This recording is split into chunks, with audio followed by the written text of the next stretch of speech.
love coffee, I love tea. Today we're faced with a situation where we need emergency coffee. I stupidly forgot to bring any coffee with us. We don't like to start our morning without our coffee, fresh roasted coffee beans. So I keep a supply of green coffee beans at the lodge for the days when we run out. So I'm going to roast some on the barbecue. So here are the greens. Now I'm almost out of these, so I'm going to add these to the list because if we run out of this, we'd be in real trouble. Yeah, it's enough for... Normally I put enough beans in to cover the bottom of the pan. It would be certainly enough for today. We're heading back to the end of the day, so... Okay, so I started the barbecue a few minutes ago, let it heat up. It's on high. I'm just going to turn it down just a tad. And put the beans in. You need a spatula to stir the beans in a pot holder. So now we'll just let it sit there for probably 5 minutes. I never time this, I just do it by sound and feel. You listen for the first crack, but you'll need to stir it before that because the edges tend to get done before the middle, so we keep stirring it, but we'll let it get a good start.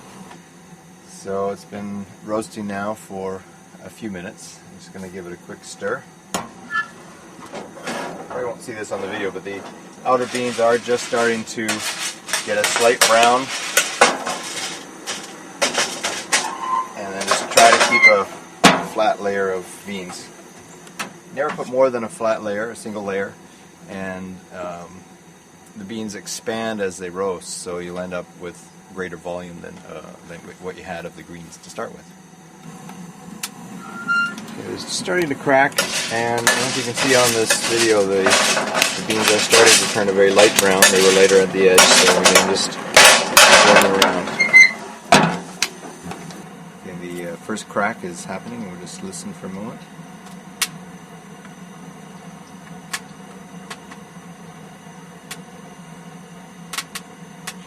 That up. Very definite sound of the first crack. I'm just going to turn the heat down just a tad. We got some beans that are starting to roast quite darkly, and others that are just starting to roast. So, be a few minutes yet. We'll keep stirring it probably about every minute. And as it gets closer, we'll stir it even more frequently. The style of roasting we're doing, you end up with some beans that are roasted quite early and get darker, and others that are much lighter. I think you can see it there.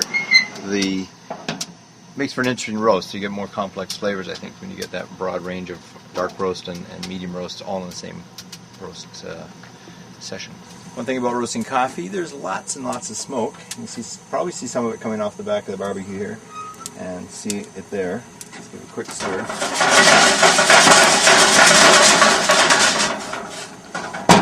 And if we roast our own coffee at home in a gas oven, the only downside of that is the house fills with smoke. The smoke detector often goes off, but it's well worth it. We're getting very near the end of the roast now. In fact, come and have a close-up of this if you would. So I'm going to turn off the barbecue. And you'll see that, I don't know if you can see, there's some beans in there that are a little bit light brown. These will continue roasting for a minute or two while I do the cooling process. Put them into a colander. And then what I do is just transfer them back and forth.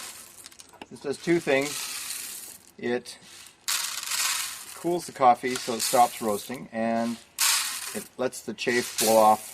As the beans expand, that outer skin is there as a bit of chaff, and we just want to let that blow off. So this process allows that chaff to blow off. If it's breezy, you just kind of do this, and the wind blows it away. If it's not, you create your own breeze by going back and forth. There we have it. Beautiful roasted coffee, fresh roasted. And now I'm going to go and make our morning coffee. Coffee and tea and the Java and me, yeah. cup, a cup, a cup, a cup. Bon